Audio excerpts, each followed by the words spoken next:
at the end of the session between, say, 4 o'clock and 4:15, talking about the transformation throughout the industrial city, if you will, that occurred.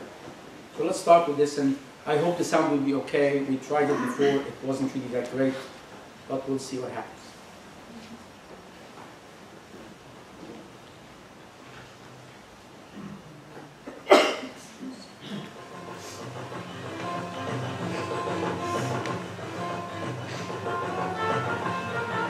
Egypt, one of the world's oldest civilizations.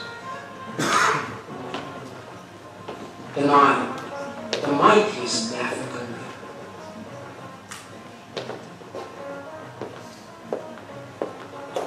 Cairo, the greatest Arab city. All are players in our story. The great historian Herodotus wrote more than 2,500 years ago that Egypt was the gift of the Nile. Equally significant is that Cairo is the gift of Egypt, for no other city captures so much the essence of both Egyptian heritage and Islamic culture. How can one tell the story of a city? How did it come about? What did it look like to its early residents? A city with 12 million people cannot speak with one voice. Countless residents have lived in it. Countless biographers have written about it. Countless travelers have passed through its streets. Indeed, this cannot be the singular story of Cairo, for such a story does not exist. These are only fragments in its history, told through the voices of a few indigenous residents, from travelers and historians.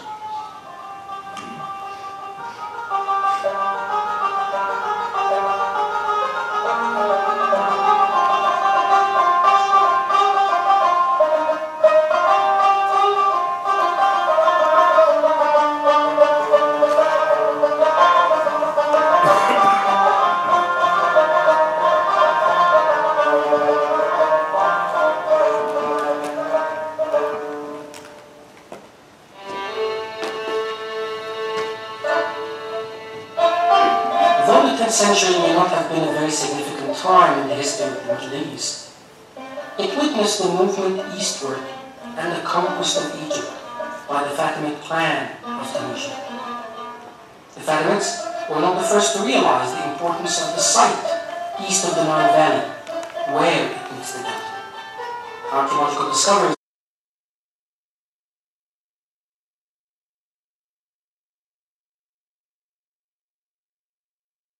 army encampment soon after the Islamic conquest of Egypt in 640 AD.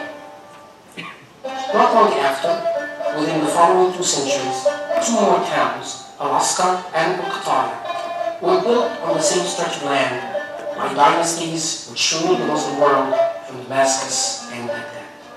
But not crazy, the renowned 15th century biographer of Cairo, who was also the overseer of the city's markets,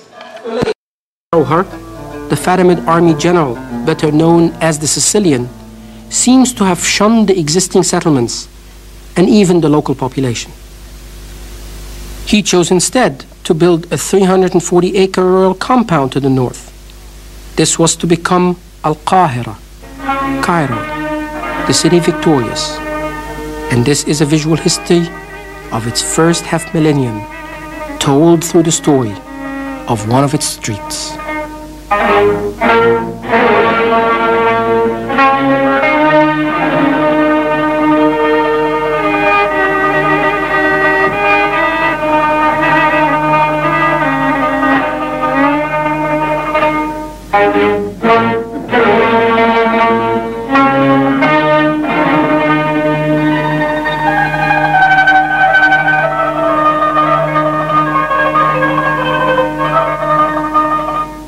By the year 1169, Cairo was a handsome city, walled with a central palace.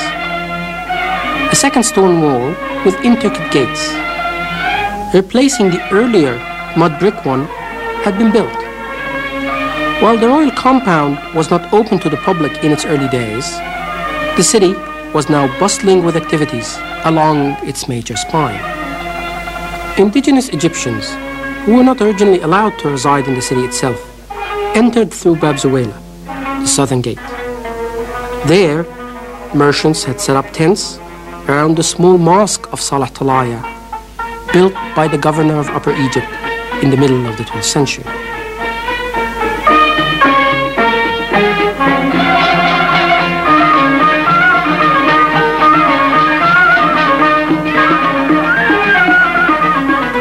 As they entered, they encountered large residential compounds and palaces of the caliphal retinue. They encountered commercial spaces owned by the caliphal family, rented out to other Egyptians like them.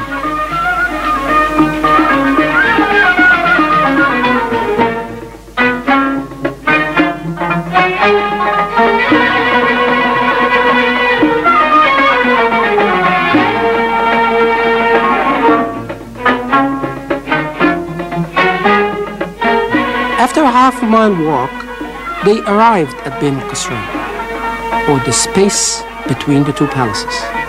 Here, where the Fatimid army was usually paraded, ordinary citizens had to dismount their horses and donkeys.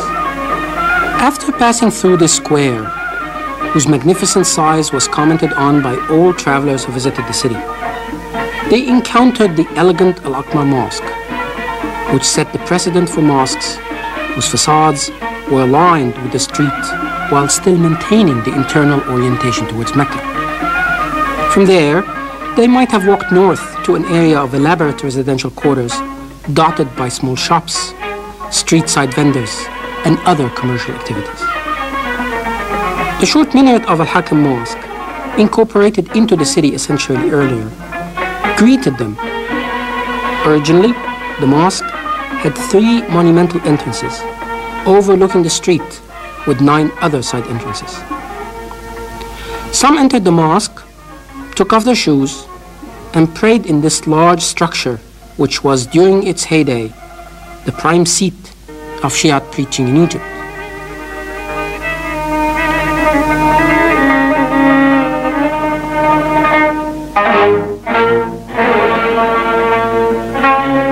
Others proceeded to leave the city through its northern gates, Bab al-Futuh and Bab al-Nasr, Conquest Gate and Victory Gate, both built in superb stone masonry.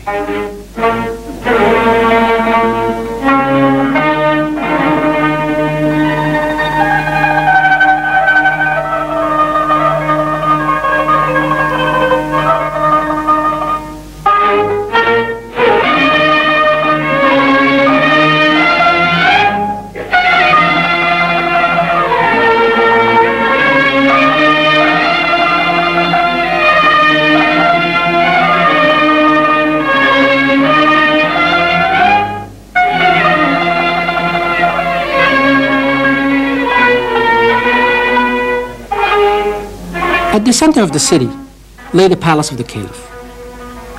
With its gardens, it is said to have occupied more than 100 acres, or a little less than a third of the entire city. The Western Palace, built to accommodate additional members of the caliphal family, enclosed the Bain al-Qasrain Square. The Persian traveler Nasir Khisru, who visited Cairo around the middle of the 11th century, remarked, "The caliph's palace is a structure unlike any others in the city. Detached from all its surroundings, it is guarded by night by 100 soldiers who circle around it constantly." The Arab traveler al-Baghdadi, who visited the city before the end of the 12th century, when it was under the rule of Saladin, reported that Cairo was a city of palaces and tall buildings. He spoke of Bain al-Qasrain as a market where everyday goods were sold, as well as a space for public performances and historical recitations. Saladin's descendants added some new buildings to the city.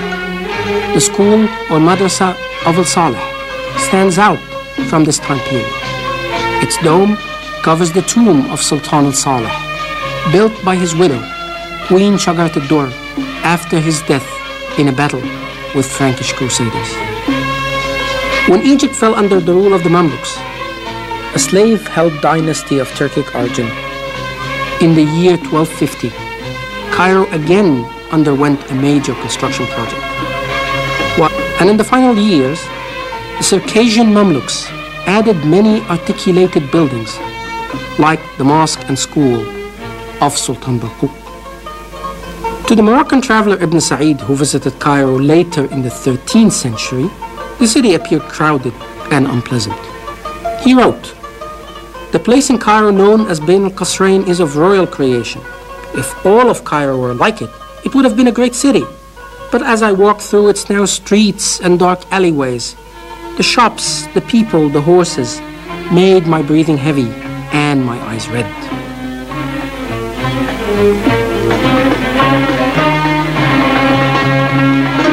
What started as a royal compound in 969 had now grown into a large, complex city by the 14th century.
The Bain al-Qasrain Square itself, a stretch of less than 200 meters, contains 6 minarets and several domes, each serving a unique aesthetic function, crowned by the elegant minaret of the mosque and school of Sultan Barkuk.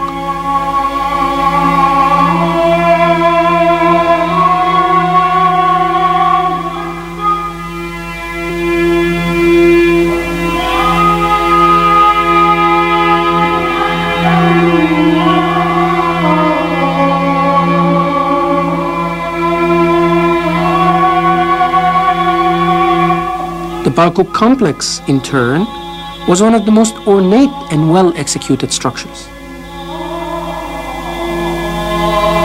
Its labyrinthine entrance led its visitors into intentionally darkened corridors and halls before redirecting them to its quiet and serene courtyard.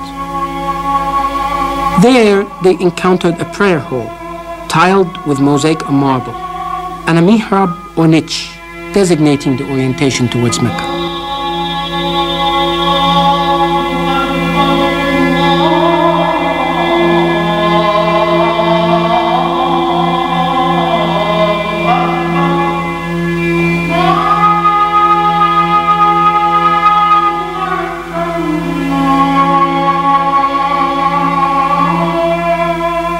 Nearby was the famous complex of Qalawun. The great traveler Ibn Battuta commented, "The tomb of Qalawun, where his hospital, school, and water fountain also lie, is beyond one's ability to describe. Cairenes and others from all over the Muslim world come here seeking the best of medical care."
madrasa of Al-Saleh, one of the first to be built in the space between the two palaces, survives almost intact.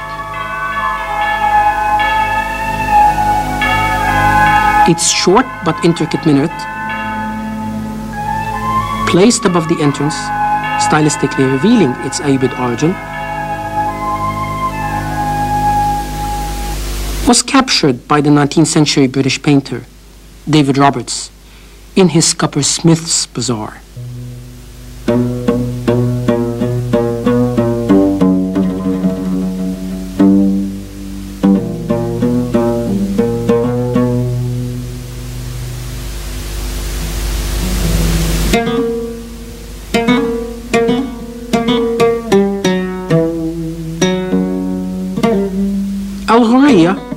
The silk merchant's bazaar was also a favorite of European painters.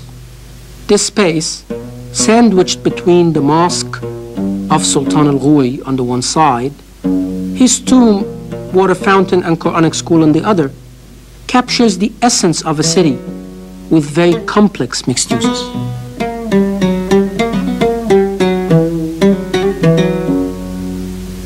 The traveler Leo Africanus spoke of the Cairo Bazaar.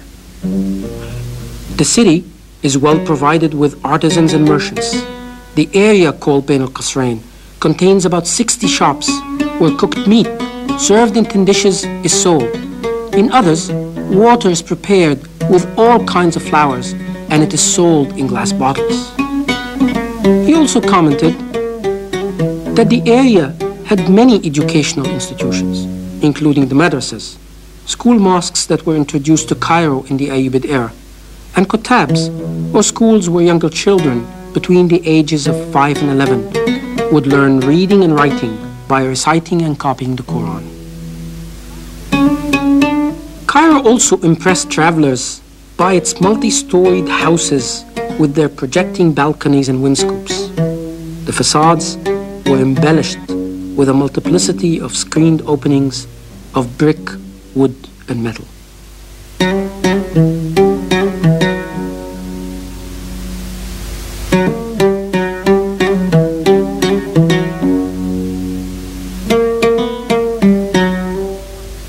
Public and private lives were clearly demarcated, as the interior courtyard served both a social and a climatic function.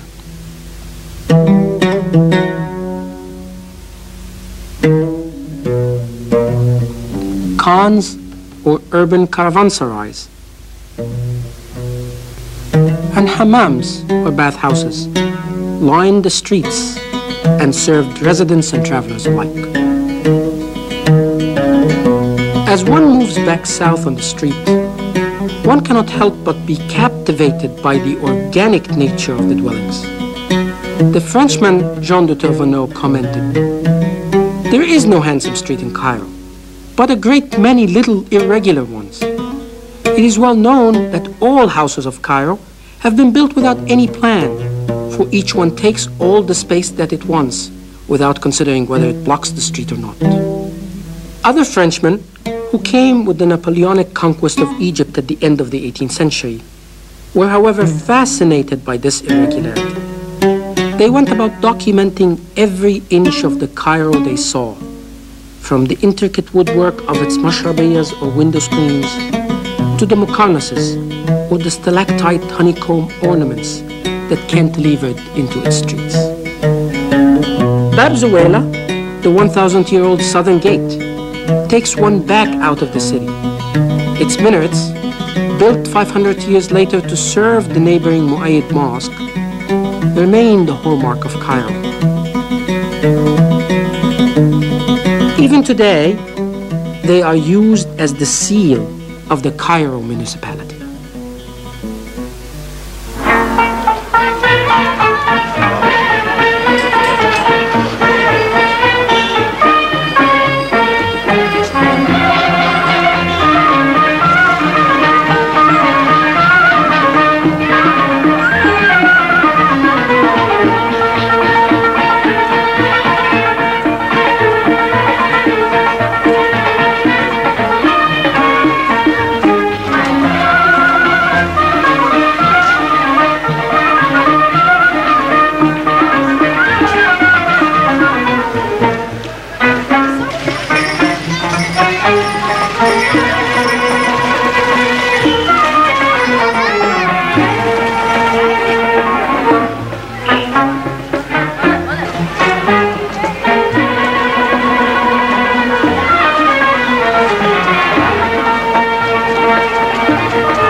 Today, modern Cairo continues to grow and transform itself, maintaining some of its heritage, reinventing some of its traditions, and rewriting some of its history. Here we must remember that the writing of history will always be first and foremost an art of interpretation, not a science of representation. The stories that we depict will change from time to time and place to place to reflect the interests of those who tell them.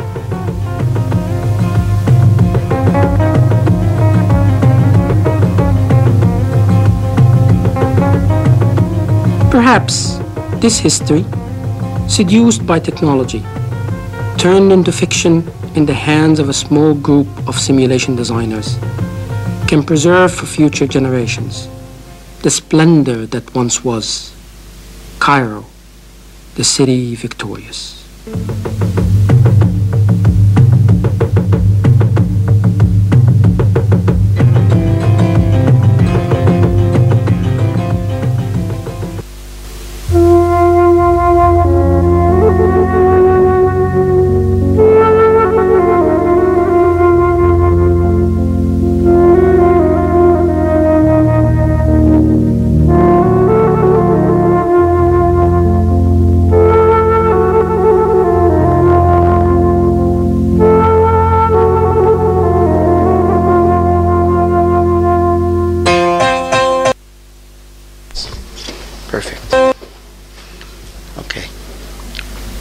Excellent. And now we're going to put the lights on. Okay? Mainly the one here, this top one. Okay. So, I wanted basically to show you this as an example of two things. What a medieval city in the Middle East or in the Arab world or in the Muslim world is actually like. Yeah, that's good enough. That's very good. No more than that. But also to, in a sense, talk about how is it that we teach about medieval cities and what are the things that we get from medieval cities.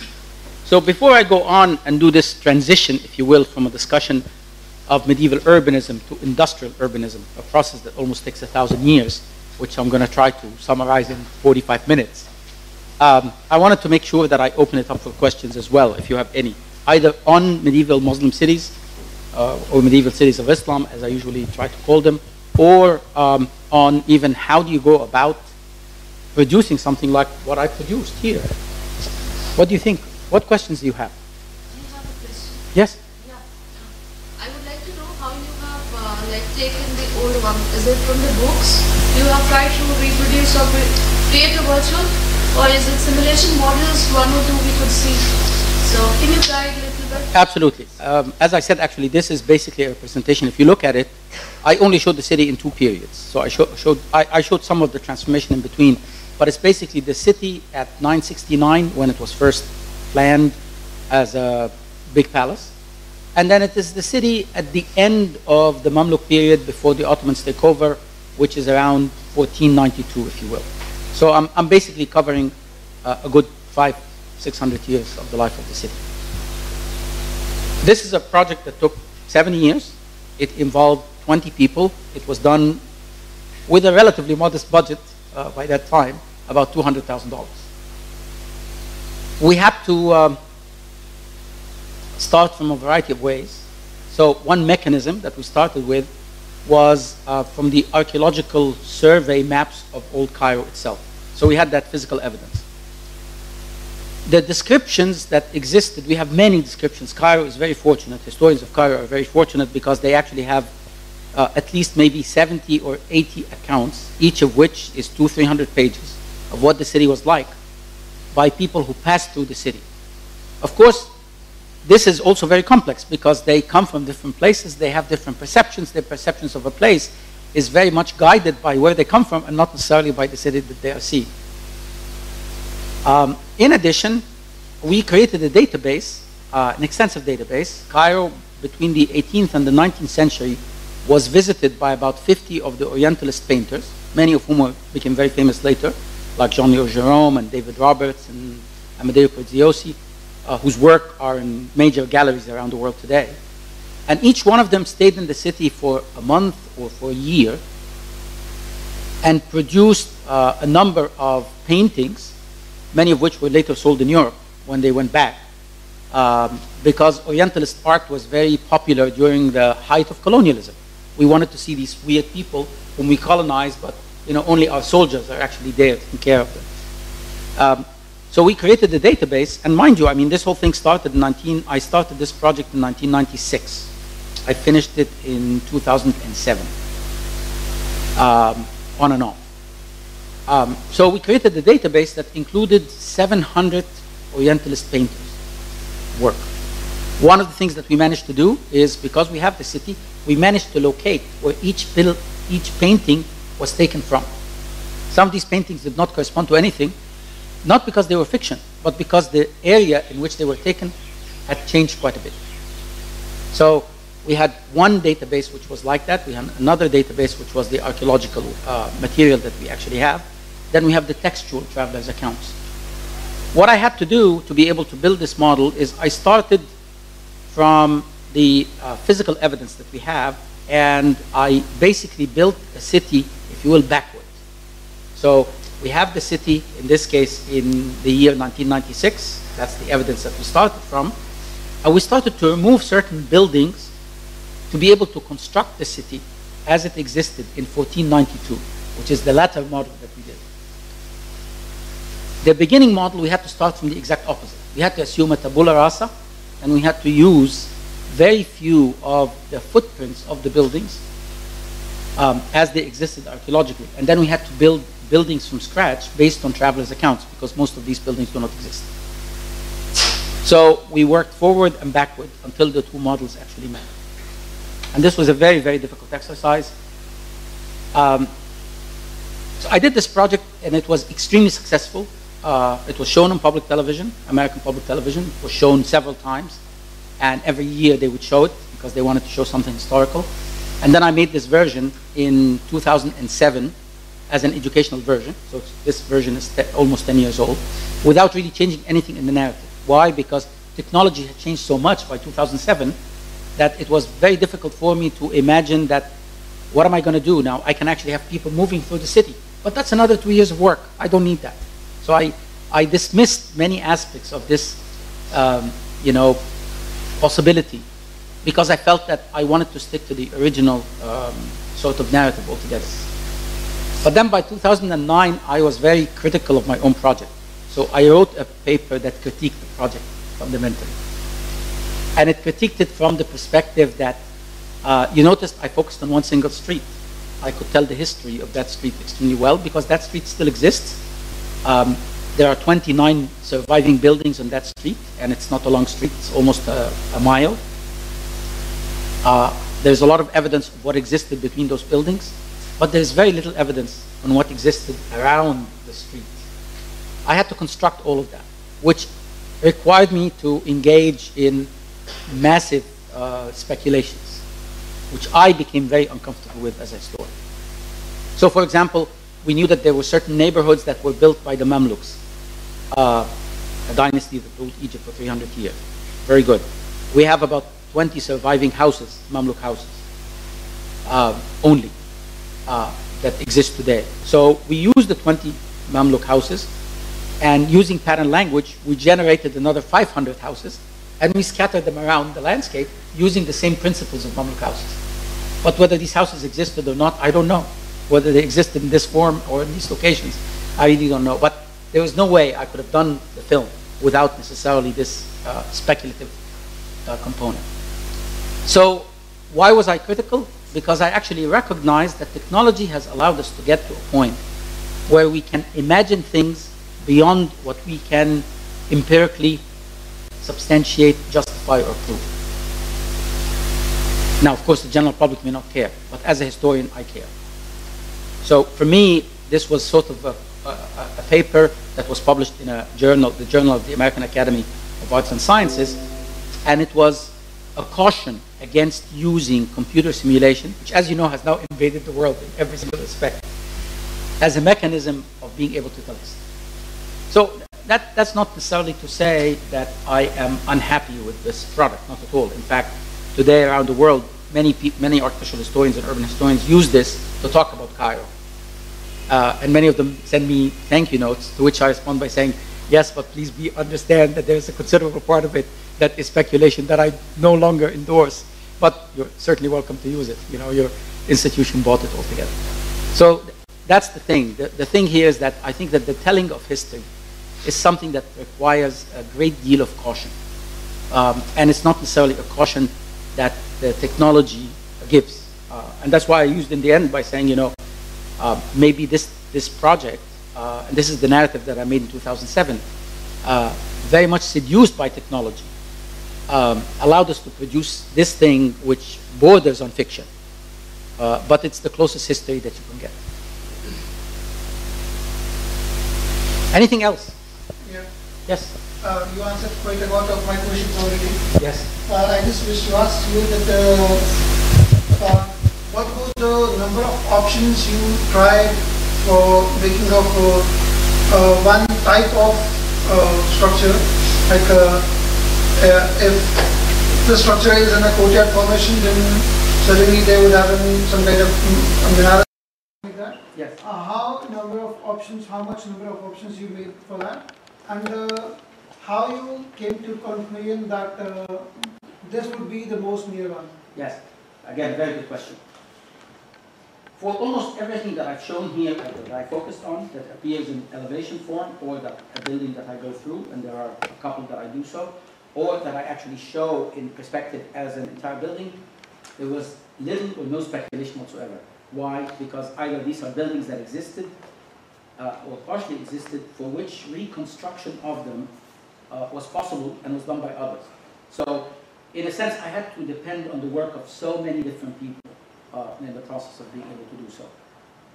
I also had with me a number of computer scientists. I mean, two of the students who worked on this project did their PhDs on this project, but in computer science, not in architecture. Why? Because they were generating models that allowed us to visualize things with very little information. But you're right, basically what I ended up doing is using a number of techniques to be able to generate alternative forms. And in a sense, because this was in the areas of the city in which we had very little information, and because you don't really get to see them in detail, I had tremendous license to do whatever it is that I wanted. And that was precisely the part that made me feel terribly uncomfortable. Because in a sense, it's not true. I cannot, as a historian, authenticate it or justify it. Of course, now I also believe that it doesn't really matter as much because, in a sense, there's no way that one can imagine full history in that manner. It just does not exist. The exercise of imagining history in and of itself requires a degree of speculation. So while I'm very worried about that, I'm not really sure that the mathematical exercise that we engaged in was worth the amount of effort that went into it. But I had to do it to be able to generate these kinds of urban forms and to be able to place them within these locations. And yes. About the city wall. Yes. The city wall exists as of now, or? Yes, and I actually showed two images. So Cairo, when it was first established in 969, had a city wall that was done in brick, in burnt brick. But then the city itself underwent massive transformations about 100 years later. So in 1068, almost 100 years later, because of a number of things, it had a stone wall, and unfortunately it's a stone wall that was built using stone that was taken from a nearby pyramid. So there's an ancient Egyptian pyramid that was completely dismantled to build the entire wall of Cairo. 100 years after that, again another pyramid was dismantled to build the larger wall that was built by Saladin and the citadel itself, which was on top of the hill. Today, of Saladin's wall, something like 30% of it exists, and that's a very long wall. It's about maybe 23 kilometers. But the actual wall that surrounded the 480 acres of the city, of it, I would say maybe about 70% still exists today. Cairo is very fortunate in that regard. It had 8 gates. Of the 8 gates, 5 are surviving in excellent form. In excellent form. And I showed some of them, you know, not only as computer simulations, as real spaces. One of the things that happened, which was very good, again, for the city itself, is that the gates were often used for a variety of reasons and to serve a variety of purposes. And they were built on. So when you look at the paintings of the Orientalist painters, you actually discover that people had lived in the gates, had built on the gates. And one of the things that I actually did, and I didn't really show that much in the video, when we did the database of the Orientalist painters, most of these paintings were produced literally between 1780 and 1900. And it's an extensive number of paintings. We digitized all of them. But because the paintings reflect what the painters may have seen at the time, I had to engage in the exercise of cleaning up these paintings, if you will. What does that mean? It meant that if there was a structure that was built outside of the gate, which no longer exists or which did not exist at the time, I removed it. I physically removed it. And again, I felt very uncomfortable because these are amazing paintings that we are all in love with as major works of art. So who am I to intervene on a painting of Jean-Léon Gérôme and make it look different? But that's what I had to do to be able to use them in my narrative to show what the city may have looked like in 1492. So you take a considerable degree of license, and none of my colleagues were actually concerned about these things, but having spent 7 years doing this project, I became more concerned about it myself. And the last question. Yes. How much you put the weightage of yourself for this project from 2007 to 2017? Like the degree of accuracy, the amount of work yet to be done, or any gaps in the documentation you might have felt? Well, the initial research itself was actually done in the 90s, and the first version of this thing was actually produced around 99. So the first time that was shown on American public television was 99, which is now almost 18 years from today, 18 years ago, 17 years ago. When I did the second version, which is the shorter version that you saw, I only made corrections based on new research that had occurred at the time. So for example, there's one mosque which I represented in the earlier version as an asymmetrical mosque, but then archaeological discoveries proved that it was a symmetrical mosque. So I went ahead. Yeah, exactly. I went ahead and I had to have it corrected, which was a pain because, you know, in the end you actually see it for exactly about 19 seconds, but the 19 seconds took a good 3 months. And here's where you always have to not, mainly because of the fact that the people who had come up with this discovery on this particular mosque and wrote a paper about it were very good friends of mine. And I felt, one, I wanted to honor their work, and two, I knew that they were going to criticize it if I didn't do it. So that was, you know, an element of it as well. But in terms of accuracy today, I would definitely still stand by whatever it is that I did back in 2007 when I finished this. Absolutely.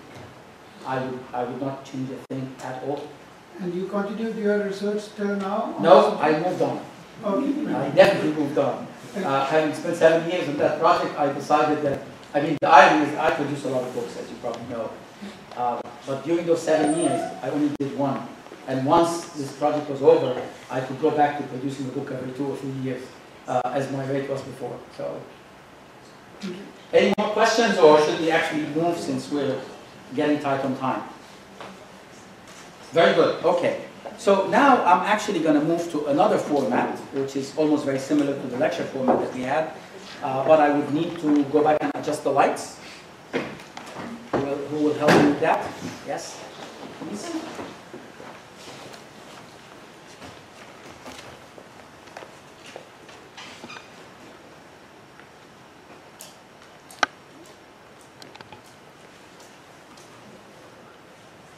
And I need someone to show me where my files are, because I don't have my files here.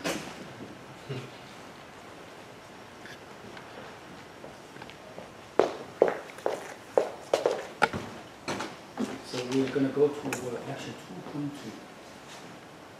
Yes, under GIAN. 2.2, the industrial city. That's correct.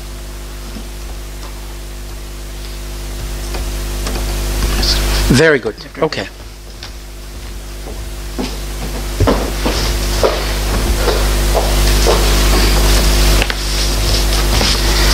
Okay. I actually don't think we need to have it so dark. Can we just have a few more lights on the side, if that's possible? Yes. Because I want to make sure that you guys see.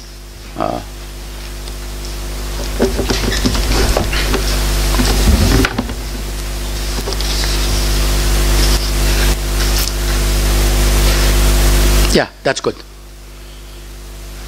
Yeah, that's good enough, right? Okay.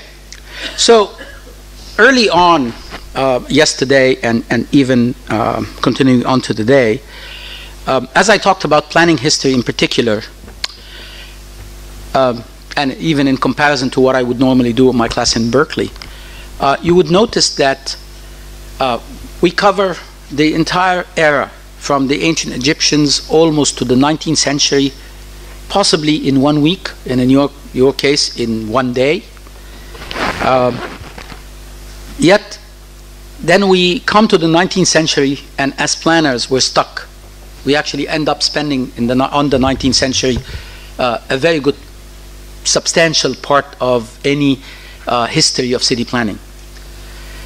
There is a reason that we actually do that, because this is a time of fundamental change. This is the time that corresponds also to the rise of planning as a profession, as opposed to an activity that was done by individuals who were hired by governments or who were hired by individuals to engage in this very specific activity. There's also something else that I think is very important about this very specific time period. It is the time period that also corresponds to the evolution of the concept of the nation state. And this is a very important concept for us in planning. India is a nation state. Pakistan is a nation state. Egypt is a nation state. Actually, all of these are fictitious nation states, because the concept of the nation state was invented in Europe in the 19th century, usually after the collapse of its major empires, whether it's the Austro-Hungarian Empire or the Prussian Empire or the Italian Empire, so on and so forth. And in a sense, the model of the nation state, and it's called nation and state together, the idea is it's a state that houses people who belong to and have a nationality. That's a modern concept. It did not exist.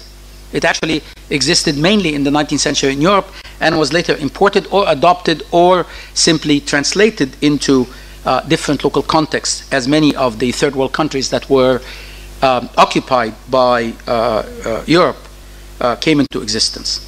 And you can actually see that sort of in terms of the structure of many of these empires. Now, it is during this very specific moment in time where many of these empires are collapsing, where many of the countries that are emerging in Europe as nation states arise, that the Industrial Revolution happens. In a sense, it happens also at a time that corresponds to major political upheavals that had occurred in the earlier century, in the 18th century. The French Revolution, the establishment of the United States, the rebellion of the Americans against the British, and the establishment of the United States. The Industrial Revolution, which in a sense many people then later talk about it, particularly in the 20th century, as the technological revolution, was a phase that corresponded to this very specific part of the latter half of the 19th century, which is mainly what I'm going to talk about right now. This is the time in which electricity was invented, the gasoline engine was, became important, the production lines and mass production became the way urban life was structured. The transformations that were wrought by the Industrial Revolution became really dominant in shaping urban life and life of cities, particularly in Europe. The notion of manufactured goods also becomes important during this time. So, in a sense, what you have is that by the end of the 19th century, large factories, many of them employing thousands of workers, dominated the economy. Both manufacturing and transportation relied very much on early on steam power, on gasoline, and then later even on electricity. The quantity and variety of goods that were manufactured rose accordingly, and this becomes evident particularly in a country like Britain, the United Kingdom. To just give you an idea of that, England produced about 30 tons of iron in 1760. But by early 1800, it actually produced 1 million, and by 1850, it produced 7 million tons of iron. So you can imagine, what that means in a very short time, in less than 70 years or so, the amount of production of a new material that did not exist altogether. In 1848, the manifesto of the Communist Party was written at a time when most Europeans worked in agriculture and when the British manufacturing was actually still evidently divided between factories and workshops. This is the time when Karl Marx, who basically lived between 1818 and 1882, presented industrialization, if you will, as the destiny, and that's why Marxism actually emerges very importantly at the beginning of the 20th century as a principal political theory. That Marx presented industrialization as the obvious destiny of Europeans. It is important to remember, however, that although it lacked factories and engines, pre-industrial Europe was not always a stagnant economy. It's a big mistake to assume that there was no industry before. Because there was a considerable degree of economic activity that was akin to industry or like industry. In fact, it is the term that is often used, cottage industry, that one can understand here. Most European cities, in fact, restricted manufacturing work, limited access to trades to those who already established existing guilds and existing organizations, very often inherited from the Middle Ages. Partly it was an attempt to control the income that these people, in a sense, made. The term cottage industry actually captured this very specific reality. So what were the cottage industries? They were the spinners, they were the weavers, there were others who continued to live in small villages and continued to work as independent contractors who owned their own equipment. So this is very important, is to sort of recognize the origin of where industry starts from. The rise of this cottage industry also impacted European buying capacity. As the historian Jan de Vries, one of my colleagues from Berkeley, has argued, the late 18th century families were working harder than they had ever worked in the past. And in a sense, what this did is that it gave them the ability to exchange goods. The cottage industry allowed women and children to earn cash, and in a sense now they had incomes that they did not have before. It converted what had been family leisure time, especially the slow phases of the agricultural cycle, into cash as well. It allowed for that to occur. Many European manufacturers already had decent markets for small luxury goods, and new machinery encouraged new ways of organizing this work. So the Industrial Revolution witnessed a huge rise in the size of cities in the United Kingdom. In 1700, for example, the population of Britain was estimated to be around 1 million people, only 1 million people. But by 1800, the year that a first true census was actually taken, it had already reached 8 million people, and by the middle of the century, it had reached 16 million people. Of course, compared to the numbers of what we talk about today in the world, it is nothing. But actually, proportionally, it's almost the same.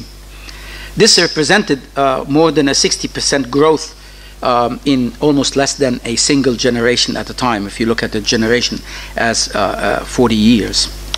Most British cities in the early half of the 19th century also had no drainage. The streets where the poor lived were very poorly kept. So, for example, a doctor writing in the middle of the 19th century writes this: "Whole streets unpaved and without drains or main sewers are worn into deep ruts and holes in which water constantly stagnates, and are so covered with the refuse and the excrement as to be impassable from depth of mud and intolerable stench." End quote.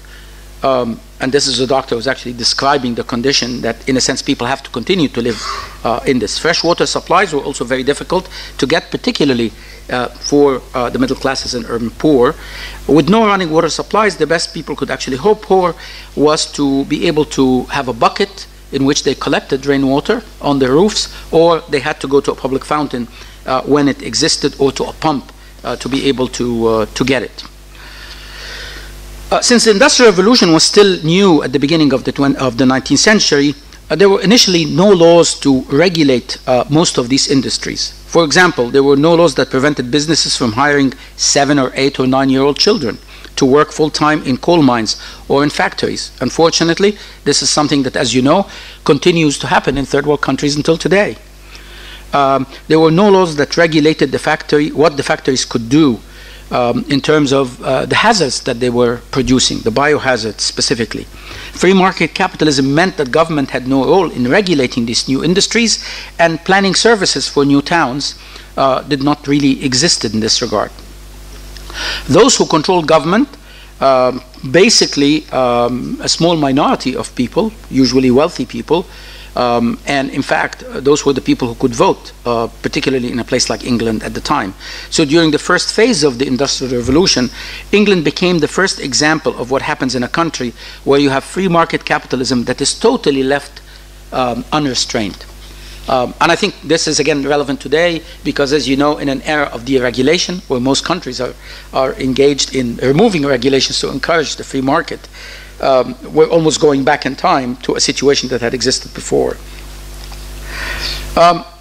Life in the factory was almost challenging for the first generation of industrial workers who still remembered the slower and more flexible pace of country life. Why? Because you didn't necessarily have to work as hard, if you will, in the field. You followed the seasons, and that was an important aspect of it. Factory employees, in fact, demanded that they wanted to change the pace and discipline from village life, and workers, in a sense, could not just simply wander off and talk to their neighbors as they used to do when they lived in the village. They could not return to that village time in which there was a harvest and then there was a time to relax, so on and so forth. Why? Because the business owners, the factory owners, would not necessarily allow for that. During the early phase of the Industrial Revolution, also living conditions were by far worse for the urban poor, or for the poorest of the urban poor. In desperation, many actually turned to what was called poor houses, which is the examples that I'm actually showing you here, which were set off by the government almost in a philanthropic manner. So the notion was not because the government is responsible for the social welfare of its citizens, but rather the government in this case is reacting to the tremendous poverty that exists out there, and you don't necessarily want to see many poor people on the street. The British Parliament actually passed a law in 1834, which was called the Poor Law, which created workers' houses for the destitutes. And poor houses were, in this case, designated to be deliberately harsh places to discourage people from staying on relief or on so-called government food aid. A situation that we actually have in the United States today, where that's exactly what Donald Trump is doing. He is unhappy with the fact that poor people can receive some funding from the government, and he believes they shouldn't. They have to work hard to be able to earn any penny, not recognizing that there are structural reasons for poverty that cannot just simply be resolved by ignoring the existence of the poor altogether. They were often confined each day almost as if they were inmates in a prison.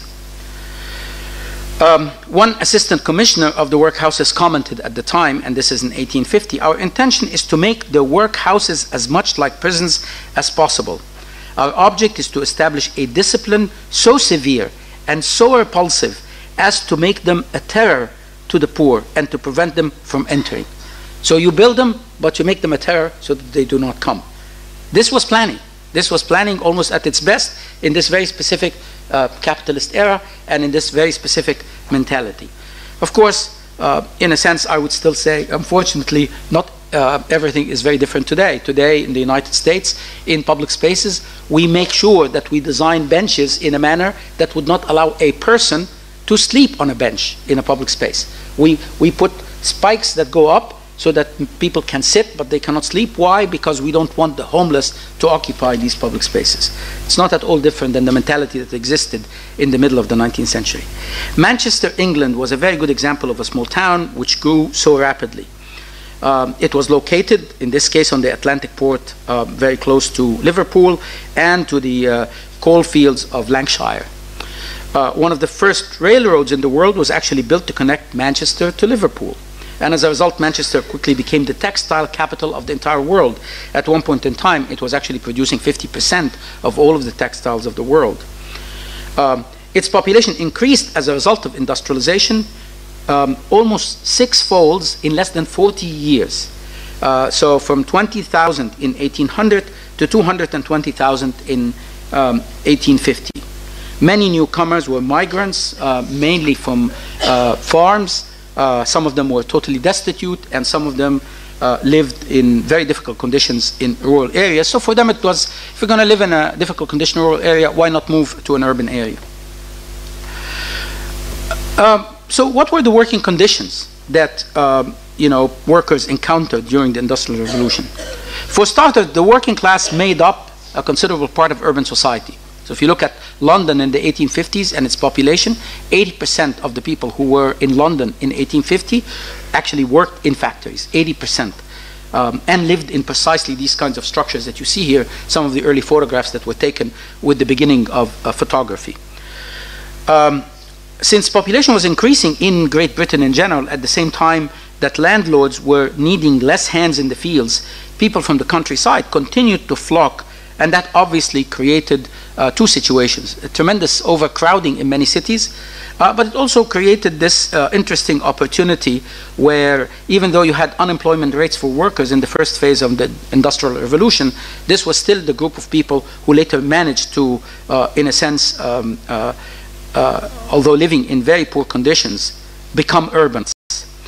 As a result, in fact, some of the factory owners could set up very specific terms for the work of these people. When you have a glut, you have a supply, and an unending supply. You could set wages so low that basically people are making money, not even to make money, not even to basically survive, but to be able to have one meal a day. So that became this very specific equation, which again is completely a product of a capitalist form of production. Desperate for work, the migrants in these new industrial towns had no bargaining power whatsoever to determine their wages, and in a sense had to accept whatever it is that was given to them. Worse still, since only wealthy people in Great Britain were the ones that were able to vote at the time, workers could not use the democratic political system to fight for their rights or for any kind of reform. This didn't really happen until the latter part of the 19th century. In fact, in 1800, the British Parliament passed what it called the Combination Act, which made it illegal for workers to unionize, or to combine as a group to ask for better working conditions. Look at how much we've moved in a totally different direction. But that was the mentality at the time. That was absolutely the mentality at the time. Now, most of you, I would hope, at least in India, have been exposed to, for example, someone like Charles Dickens. Dickens writes beautifully about this time. In fact, if you want to get the feel of what the Industrial Revolution and its cities were like, look at a novel like Oliver Twist or a novel like Hard Times. In Oliver Twist, his most famous novel, he actually carries his social commentary to the conditions of the Industrial Revolution without necessarily talking about it. He explores many social themes in Oliver Twist, but there are three predominant ones. The abuse of the new poor law system that I just told you about, which was established in 1934, the evils of the criminal world in London, and the victimization of children. And all three, in a sense, come together as a way of telling us that this is what London is about. In Hard Times, Dickens creates what some would actually call a condition of England novel. And in a sense, people in the writing of history also now look at novels as another form of representation of certain realities that existed at the time, in which he directly engages with the urban issues.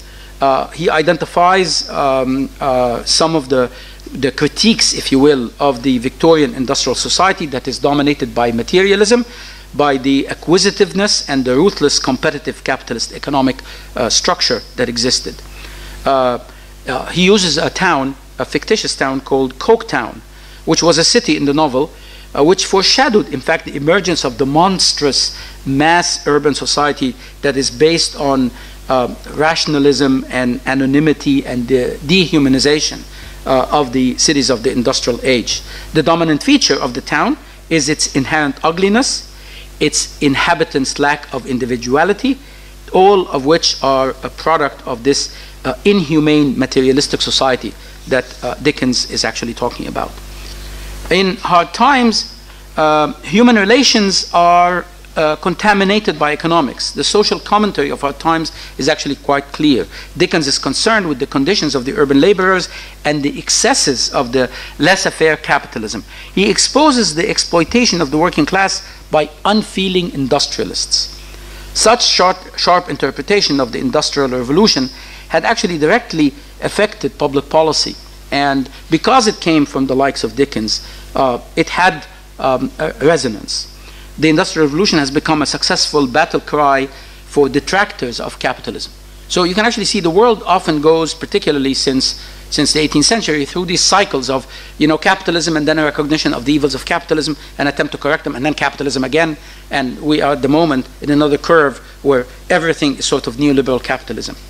The specter of the working class poverty and the misery during the Industrial Revolution became an important justification for government intervention into social and economic affairs, and this actually happened initially in Europe, but it also took place very strongly in the United States at the end of the 19th century.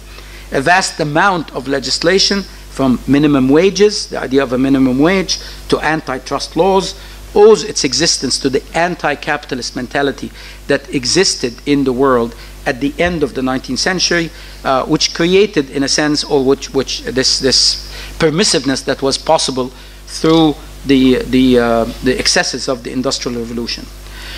Across the Atlantic in the United States, the Industrial Revolution also brought about large numbers of people from the countryside to work in cities like New York and Pittsburgh, and mainly in the steel industry. Since the American rural migrant had no really place to stay, they actually ended up cramping in many places. And in fact, many of these cities did not necessarily have the kind of homes that could accommodate this new population. Again, what's very interesting is if you look at how then the revolutionary writers, how someone, for example, like Frederick Engels, who was very essential in the Russian Revolution of 1917, writes about this. And in fact, he writes a paper that becomes so fundamental, and it's a policy paper that is still relevant today, even though it's written almost more than 100 years ago. It's called The Housing Question. And in The Housing Question, Engels actually makes a very specific argument for the role of government, and in this case, also the role of planning, in being able to solve the problems for society. What happens in these situations is that you actually have building regulations building regulations did not exist. So builders had a free hand to build whatever it is that they wished, and they were building it mainly for profit, and they were building it to accommodate most of these people coming from the countryside to work in industry, but in a manner that created structures exactly like these, where, terraces, back terraces are used as rooms, a single toilet that actually serves 30, 40 people who live in there. There were no garden, no yard, no one particular, in many cases buildings had absolutely no windows, rooms had no windows. In England, for example, in Nottingham, out of 11,000 homes in 1840, about 7,000 of those were actually called back-to-back. What that meant was you have an entire structure that is sandwiched between two structures, and hence had absolutely no light whatsoever. And local laws started to appear in some of these countries, but it took time. It took 30, 40, 50, 60 years, in some cases not even appearing until the end of the 19th century. This also allows you, or brings about something else. It brings about a particular structure. That crowding led to the evolution of a concept, the concept of the tenement. The term tenement is very often used, and I think it's even used here in India, was a small residential space usually owned by members of the urban middle classes, sometimes by the wealthy, and it was let out, if you will, to individual families, sometimes to individual workers. because of the excessive demand, the owners of these tenements could actually subdivide them into smaller and smaller and smaller units. So you had an apartment that had 3 rooms, then the apartment was divided into 3 apartments, each basically became a room. So it's a room, but it's considered an apartment. Their toilet or their kitchen is actually outside, and they all share it. And then even after that, the room was in and of itself divided into 2 rooms. This is, of course, the origin of the slum. That's why the tenements today have a negative connotation, because in a sense, we often talk about slums as tenements. And the main reason we do that has to do with what tenements ended up becoming, and not necessarily what tenements were when they initially were started. So you end up with a situation in which whole families lived in one room with shared utilities and services. Of course, as more people actually moved into the town, there was very, very little that they could live in. And in fact, I'm showing you this particular slide because I think it's really important to recognize that we in the third world always talk about squatters and the poor who are squatting, under bridges, so on and so forth. Well, guess what? This was also happening in the United States in the 19th century. This is Central Park, and this is Central Park in 1890, and people were actually resisted, and there were quite a lot of these kinds of back and forth between them. In New York, the situation gets so bad that these fights become really intense as people were moved from a place like Central Park to the periphery of New York. Again, the conditions continue to worsen, but then you have to remember that within tenements, people lived complete lives. They had children, they had families. There was no place, of course, for the kids to play. And some of these images actually come from the same book that I actually told you about earlier, which is How the Other Half Lives. Cramped interiors, which accommodated entire families, which sometimes accommodated workers. All of that comes from Jacob Riis's book. As the number of migrants started to grow, governments and business leaders particularly started considering means and ways by which they could reduce this crowded condition, or at least house the crowded masses. Why? Why were they concerned? They could have decided to do exactly what was happening in the 19th century. No, now it was different, because worsening and deteriorating health conditions of the working class or the urban poor meant a number of things. Meant that this particular group of laborers will now not be well enough to be able to be good employees. They would not be good factory workers. But the other reason, of course, which was really important, had to do with the fact that diseases do not necessarily distinguish between rich and poor. So if the poor have cholera or have malaria, they will be able to transmit exactly these same diseases to the factory workers and to the elite. Of course, another factor that I think was also very important during that time had to do with political unrest and the class confrontations that characterized the Western world during this very specific period of the late 19th century and the early 20th century, resulting, of course, in major revolutions like the Russian Revolution and the earlier civil wars that occurred in the United States and later in places like Spain. Common wisdom was that whenever you had a disgruntled population, employed or unemployed, you should expect some vandalism. So it made a great deal of sense to pay attention to the urban conditions of the urban poor and to try to do something about it. In the United States, a movement for social welfare started, and particularly started after Jacob Riis published his book. Riis himself was actually a Spanish immigrant who had moved to New York, wrote this book, but this book garnered the attention of many industrialists and many wealthy individuals, and it was published. So, in fact, it even captured the attention of the President of the United States in the late 19th century, Theodore Roosevelt.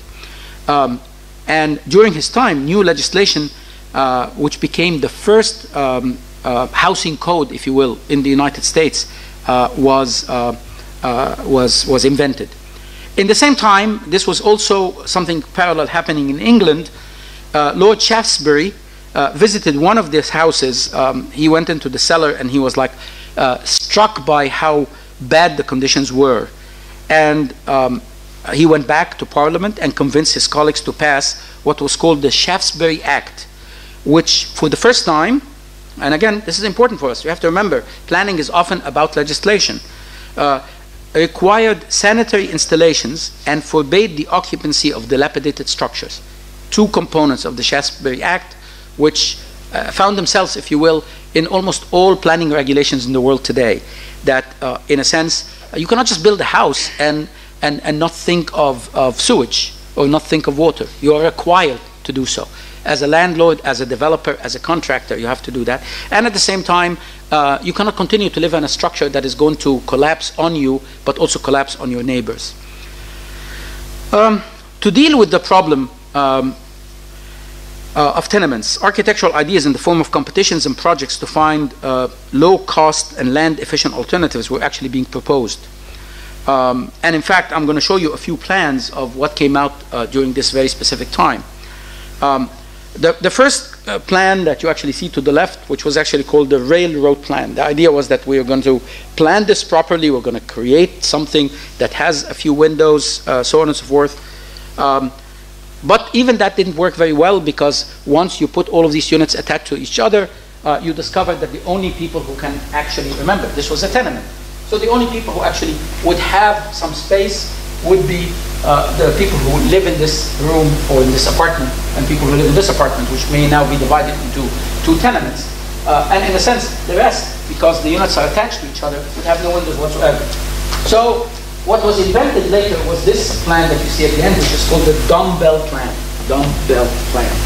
And the notion for the dumbbell plan was that it was going to create this little shaft, as if it's a little courtyard, that was going to provide light.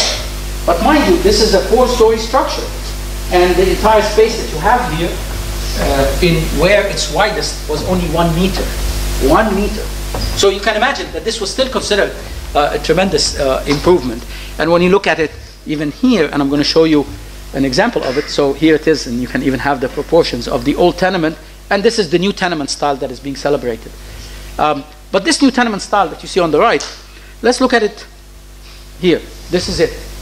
So you can actually see this was the tremendous improvement that you have, which at no point in time really provided any kind of serious lighting or ventilation whatsoever, except maybe for the unit that was in the top 4th floor. So, and here you can actually see it in between. This is exactly the kind of space that existed between these specific units. The emerging middle class, gradually, and very gradually, a kind of middle class started to emerge in the industrial cities. I have moved in the opposite direction. Here, by the way, this is the top part. So you can actually imagine this is what planning was contributing to improving the health and the quality of life of the urban poor at the time. Gradually, a kind of middle class started to emerge in industrial cities, mostly towards the 19th century.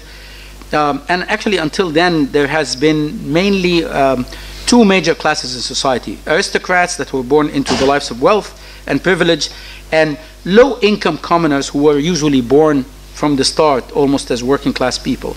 However, new urban industries required more of what we call today white-collar jobs, such as business people, shopkeepers, bank clerks, insurance agents, accountants, managers, teachers, even lawyers, who later don't become even white-collar class, they become something different. Working class families is also something that has to be looked upon here, because the Industrial Revolution completely transformed the role of the family. In traditional agricultural societies, families worked together as a unit of production, tending the fields, knitting sweaters, taking care of fires, so on and so forth. Women could be parents, but they could also play a role in producing food or goods and manage the household. Work and playtime were flexible and interwoven. Industrialization changed all of that, fundamentally changed all of that. The same specializations of labor that occurred in factories occurred in the lives of the working families, and this changed the family economy and the social life. Work and home life became sharply separated. If you reflect upon your life even today, you would actually realize that this is a reality. And in a sense, it's a reality that owes its origin, its genesis, to this very specific moment. Men supposedly earn money for their families. women took care of their homes and saw their economic role decline, while many factory workers were initially women. Most of them were young women who would quit working when they married. In stark contrast to the various changing tasks that a farmer performed in pre-industrial society, factory work typically completed repetitive and monotonous tasks almost on 10 to sometimes 15 hours each day. So in a sense, the rhythm of the field was very different. It could not be transported or transformed into the city and then definitely into life of the city. I have a number of images here which I'm actually going to flip through, but I think what is really important to recognize here is that as Europe and America become industrialized in the 19th century, the city manufacturing and commercial and cultural functions fundamentally change. Innovations in mass transit and, of course, later the invention of electricity created even further divisions and distinctions. It allowed, for example, for the streetcar to occur, for cable cars, for commuter railways, and that allowed for the expansion of the city in a different manner. Over the course of the 19th century also, employers had already begun to exercise control over their employees and their employees' working habits. One reason for this had to do with the increasing regulatory control that the process of mechanization itself almost required. When employers had to make large capital investments in machinery, for example, they did not want to see it sit idle. So why have a machine that you purchased for a lot of money that exists in a factory and that you're only going to operate for 8 hours a day? Why not have 3 shifts? The machine itself doesn't, complain about that. So if you have workers who can do that, so initially it actually started by two shifts. People who would work 12 hours or 13 hours or 14 hours, and then other people would actually come in and fill in. One of the other things that I think is also very important, and you can actually see it in a variety of, represented in a variety of films, is this notion of what factory life did. If you have not seen the film called Modern Times by Charlie Chaplin, it's actually a film that is available on the web, online, a film that was actually produced in the early part of the 20th century. And it's a beautiful film because it almost captures Chaplin being caught, if you will, in the wheels of industry. This was a society where one can actually argue it was also about the survival of the fittest and the most obedient. So both the fittest and the most obedient. It was argued that hard work would bring a sense of high morality and well-being. Bonuses and wage increases were also meted out to those who were capable of a productive consumption of time. Their time was actually used in a way to help produce bigger and more important activities. Hence, industrial modernity, a subject that I'm going to talk about tomorrow, meant that workers were increasingly regulated by the clock. You know, the notion until today that, we work from 9 to 5. Where is this 9 to 5? Where did it come from? Actually, it took years to end up being 9 to 5 because it was 6 to 12 before. And it is something that, again, had to do with a degree of maturity that existed within urban society.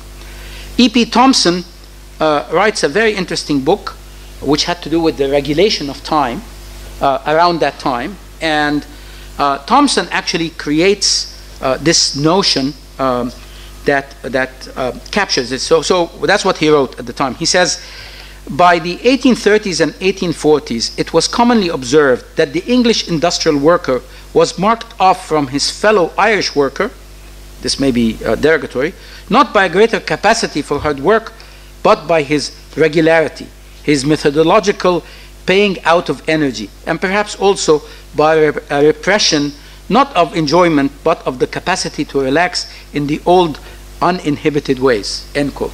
Again, the British have this superiority vis-a-vis the Irish, and he could not necessarily stop himself from doing that. In the United States, one of the most important figures in that very specific age is a guy called F.W. Taylor, who gives us something very essential to understand in the context of the Industrial Revolution, Taylorism, who thought to reform the inefficient and wasteful production process of the American factory.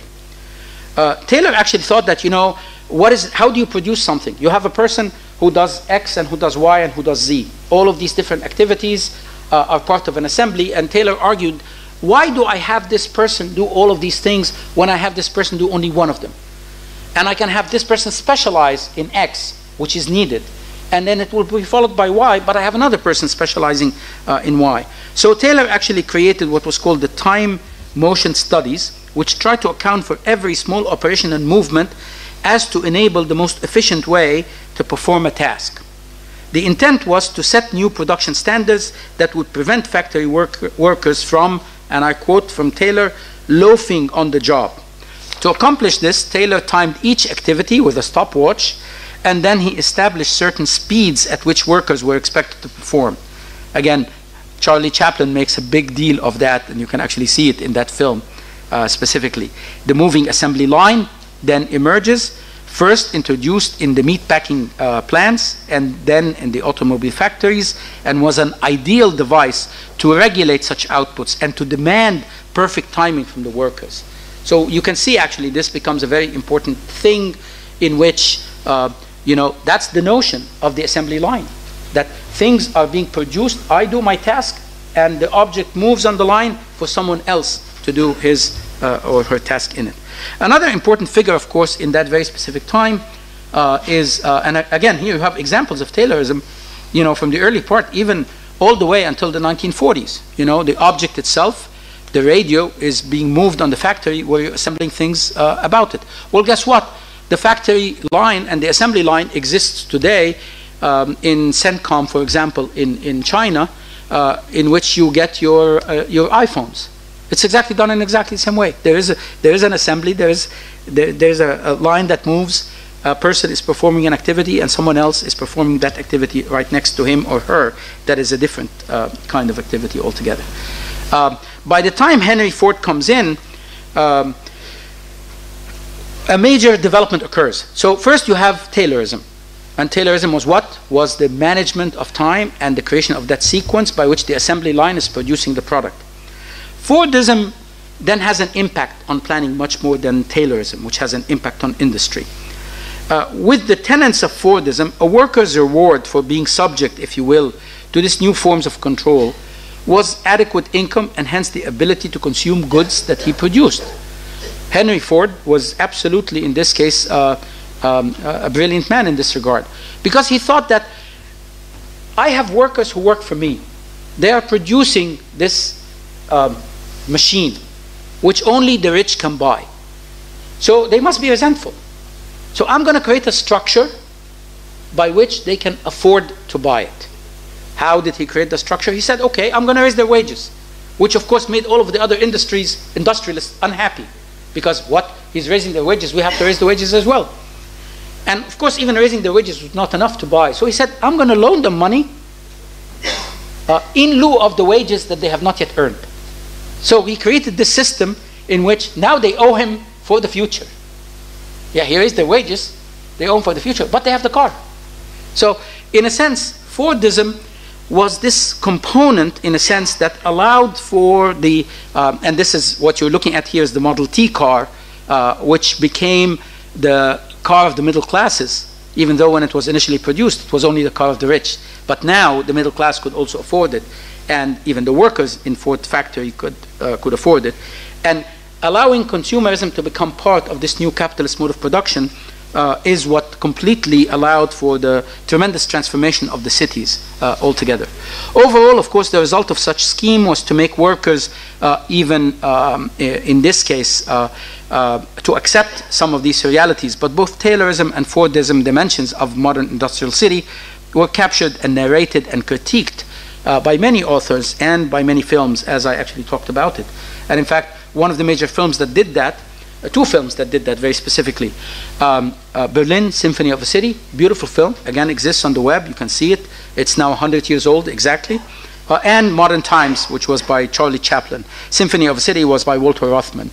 And it was called Symphony of a City because at that time movies were silent, and what filmmakers would do is that they would make a film and then they would go to a composer who who would compose an entire symphony that goes with the film. And one is being played on a gramophone, and the other one is being played as the silent movie, but the two are coordinated. That's, of course, before film spoke, ultimately.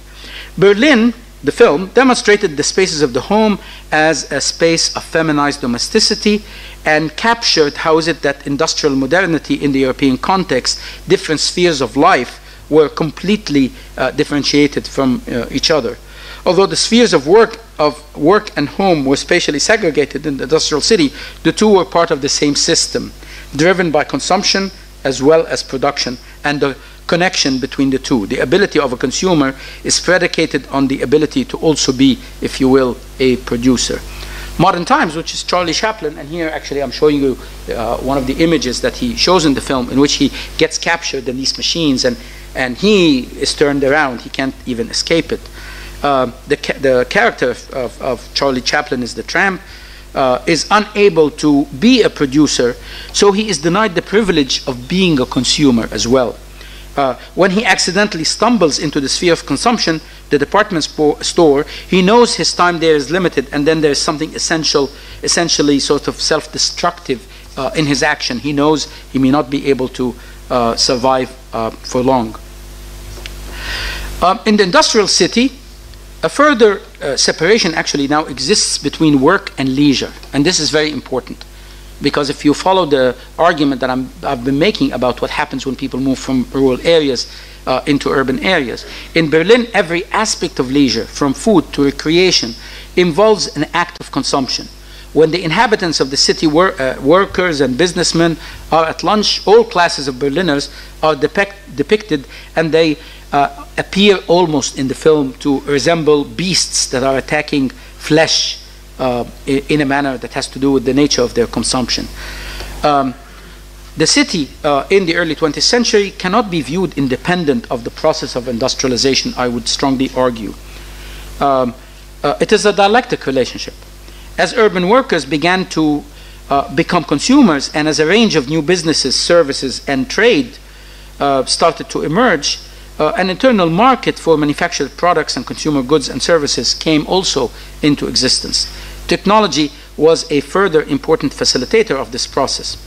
And in fact, the development later of rail transport and new manufacturing technology created a number of very important skilled, unskilled, and managerial jobs without which the city could not function.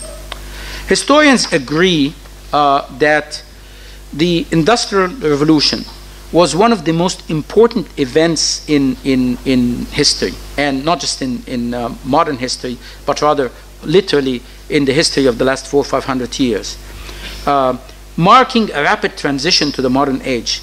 They disagree vehemently, however, about many aspects of this industrialization. Of all of the disagreements, I think the oldest one is over how the Industrial Revolution affected ordinary people, the working class. At one time, behind the debates was this ideological argument between the critics, mainly Marxist critics, and the defenders of the free market, mainly people like von Hayek, who in a sense created the ideas of the free market and today of neoliberalism. The critics, or the pessimists, saw the 19th century England as Charles Dickens's Coketown, or Pottersville, this nightmare city that appears in the film It's a Wonderful Life, with capitalists squeezing more surplus value out of the working class with each passing activity or passing year. The defenders of capitalism in this case, or the optimists, saw the 19th century, and particularly 19th century England and America, as the birthplace of a consumer revolution that made more and more consumer goods available to ordinary people with each passing year.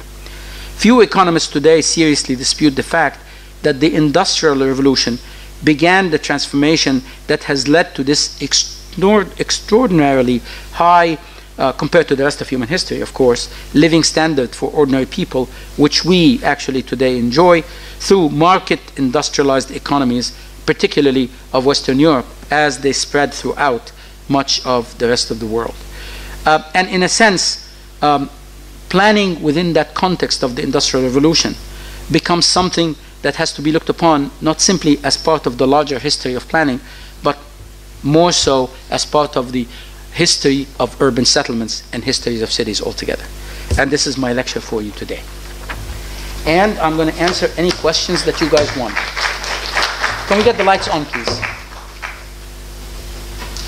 And I think we have another 15 minutes, correct? Yes. We were supposed to finish by 4, but we started later, so. Okay. Yeah, you can have all of the lights on. Thanks. Thank you. Okay.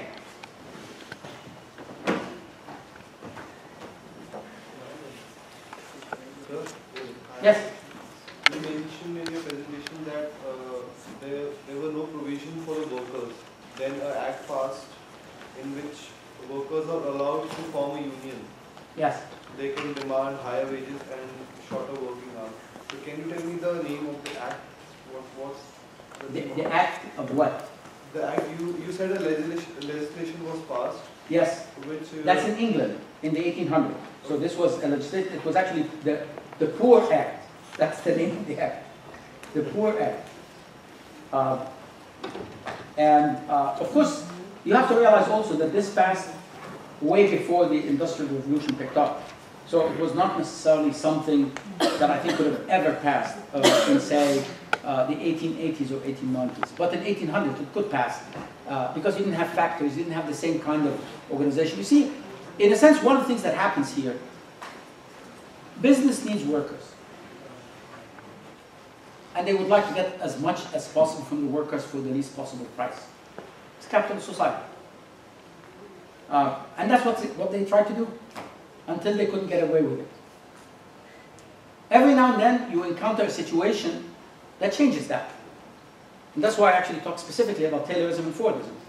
Because Taylorism emerged from the idea that the workers are not working very hard, or they're slacking, or that they could actually do things faster, and hence we can produce more products. So, and I don't know if I have this clip. I may have it. I'll look at it right now because I have quite a lot of material on this memory stick. The notion that, you know, if the assembly line moves faster, then you will work faster, and the product will, at the end of the assembly, be produced faster. So instead of producing 30 goods, you will produce 50. That's exactly what Taylor thought. And his idea was, how do you do that? I have one person who has perfected this particular operation. I have another person who perfected this other operation. That's what they do, but they are machines. And by the way, Taylorism is what resulted later in the replacement of all of these workers. Because then we discovered that the machine can do that. We don't need a person to do it. So Taylorism started from that perspective.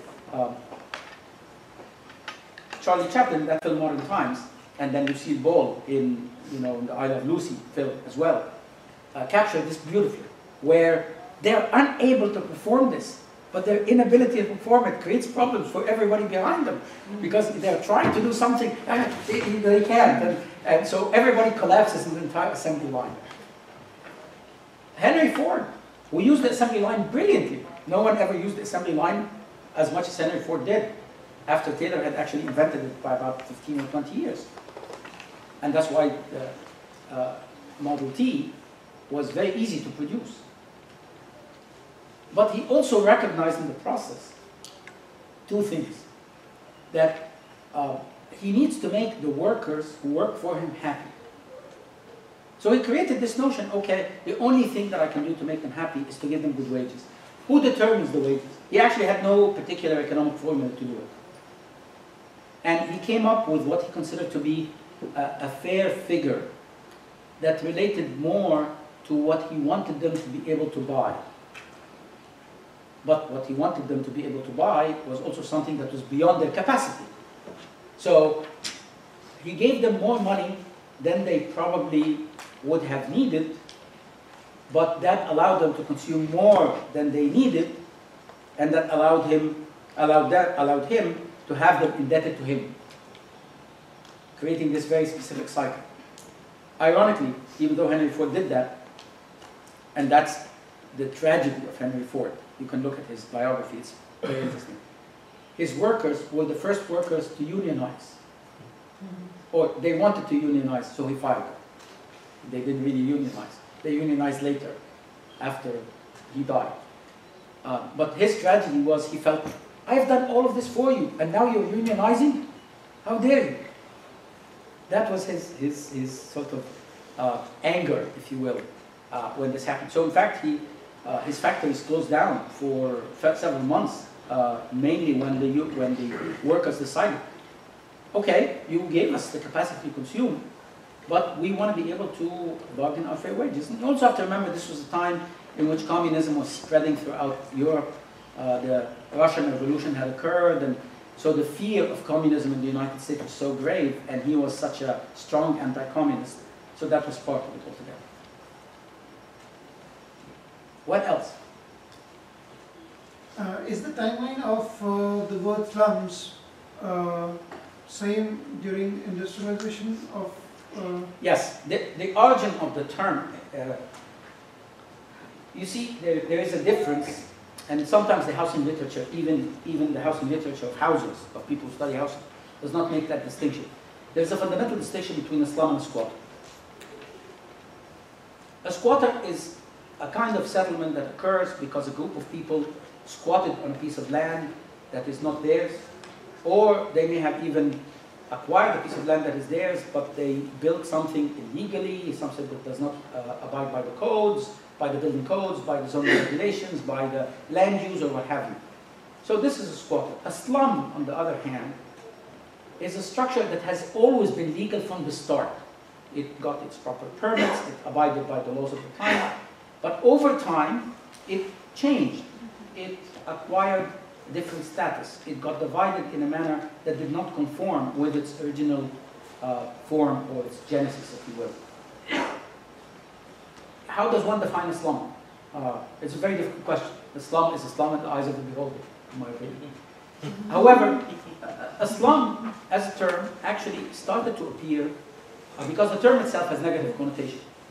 So a slum started to appear because writers like Dickens and like Rees, so on and so forth, instead of using the term tenements, which is the legal term to describe these structures, that's how they got built. They got a permit to be built as tenements. Used the more derogatory term as a slum. So today we actually, sometimes in common parlance, I think we use the term inaccurately. It should only be used or invoked when we talk about something that at one point in time had a decent status. But you're right, its origin absolutely goes back to the middle of the 19th century. Anything else? Yes, ma'am. Yeah, it's interesting the designs that you showed for improvement of tenements, which Yeah. I'm presuming happened in the United States. Yes.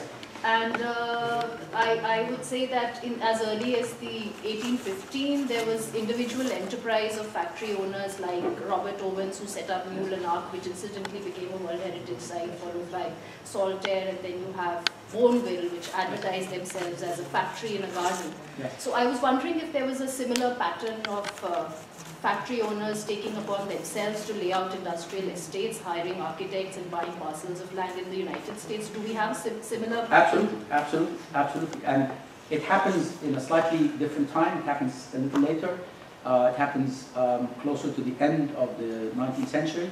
One excellent example of that is Pullman in Illinois. Mr. Pullman, in fact, is the guy who invented the Pullman. And again, Pullman is a tragedy. It does exist until today as a historic site that a few of us who are interested in art history can go to. Mr. Pullman decided that what he wants to do is to build these train cars, and he wanted to have an integrated environment, and he thought about his workers, so he actually built a workers' town right next to the factory. One of the things that he did, which again is a common feature of industrialists of that time, he decided that to work for me in this factory, you also have to live in the houses that I'm providing for you. But the houses that I'm providing for you have a rent, and I determine the rent. So people worked for him, You know, in the first few years they were actually quite happy, but the rent kept increasing. So they went on a strike, on a rent strike. And they went on a rent strike because they thought that they're not earning enough wages to be able to pay the rent. Mr. Pullman, almost exactly like Henry Ford, and he actually this happens before Henry Ford, is very upset about the fact that, look, I provided for you a town. You live in houses that have bathrooms, and here you are protesting and wanting to unionize again against me? How dare you? The United States, at that very specific moment in time, was also going through a period, this was like 1900, so it was also aware of the upheavals that was occurring in Europe.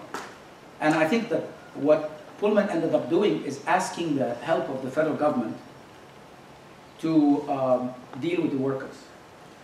So there was this very famous incident in which, in fact, 17 Pullman workers died because the National Guard was called to close off, ultimately, Pullman went out of business.